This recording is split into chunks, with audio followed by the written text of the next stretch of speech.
I don't know what you're going through right now, but if your mind feels heavy, if something inside you feels tired, then this story is for you. And I hope you stay till the end. Most people spend their whole lives chasing things they believe will finally make them feel at peace. I used to be one of them, and it nearly broke me. My name is Rahman, and I am 82 years old. It took me almost my entire life to understand something simple, something I wish someone had told me when I was young. The more you want, and the more you care about everything, the heavier your life becomes. I was not always this calm man you are listening to now. When I was in my 20s, I believed that life was a race. I wanted success, respect, money, and love, all at once.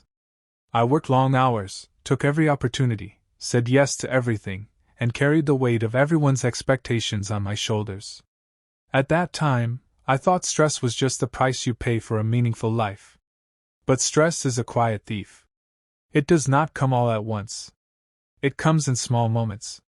A restless night here, a headache there, a short temper with someone you love. You don't notice it taking over, until one day you wake up and realize you don't remember what peace feels like. I remember one evening very clearly. I was in my 40s, sitting in a room full of people, successful people, important people. Everyone was laughing, talking about business, achievements, plans for the future. And I was sitting there with a strange emptiness inside me. I had everything I once dreamed of, yet I felt nothing but pressure. Even in that room, surrounded by people, I felt alone. That night, when I returned home, I sat in silence for a long time. No television, no phone, no noise. Just silence. And in that silence, I asked myself a question I had been avoiding for years. What am I still chasing, and why does it never feel enough? The truth is, wanting has no end. The moment you get one thing, your mind creates another desire. A bigger house, more money, more approval, more control. It is like drinking salt water. The more you drink, the thirstier you become. And caring too much is just as dangerous. I cared about what people thought of me. I cared about being respected. I cared about not disappointing others. I cared about things that, in the end, did not truly matter. Every opinion became a burden, every criticism felt like an attack. I was not living my life, I was managing everyone else's expectations. Years passed like this. Fast, heavy, exhausting.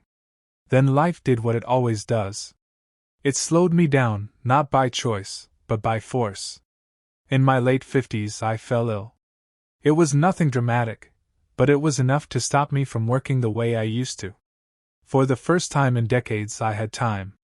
Time to sit, time to think, time to observe my own thoughts without running away from them. At first, it was uncomfortable. My mind was still racing, still worrying, still wanting. But slowly, something began to change. I started noticing how much of my stress came not from reality, but from my attachment to things. My attachment to outcomes, to opinions, to control. I realized that most of what I was carrying was not necessary. It was self-created. One day, I made a small decision. Not a big, dramatic change. Just a quiet decision inside myself. I decided to want less.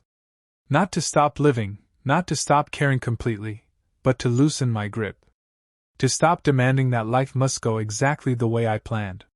To stop chasing approval from people who were too busy chasing their own approval. At the same time, I decided to care less about things that do not truly matter. What people say behind my back, what someone thinks of my choices, whether I am seen as successful or not. I began asking myself a simple question. Will this matter in 5 years? If the answer was no, I let it go.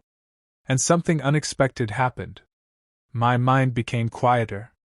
The same world was around me, the same problems existed, but they no longer controlled me the way they used to.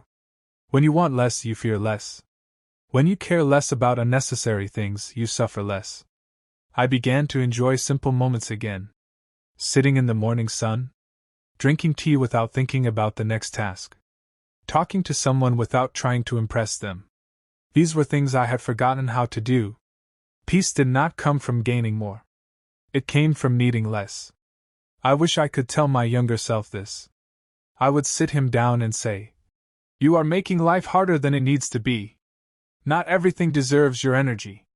Not every goal is worth your peace." But youth does not listen easily. It learns through experience, through mistakes, through exhaustion.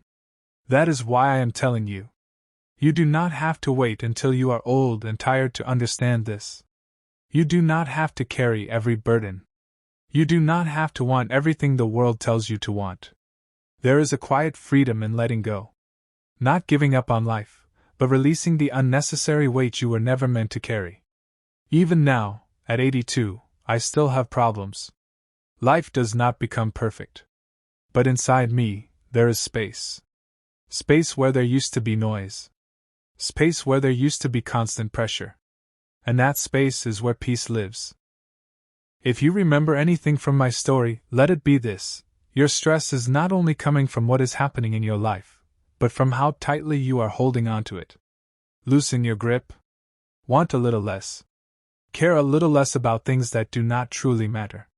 And you may find, as I did, that peace was not something you had to chase all along.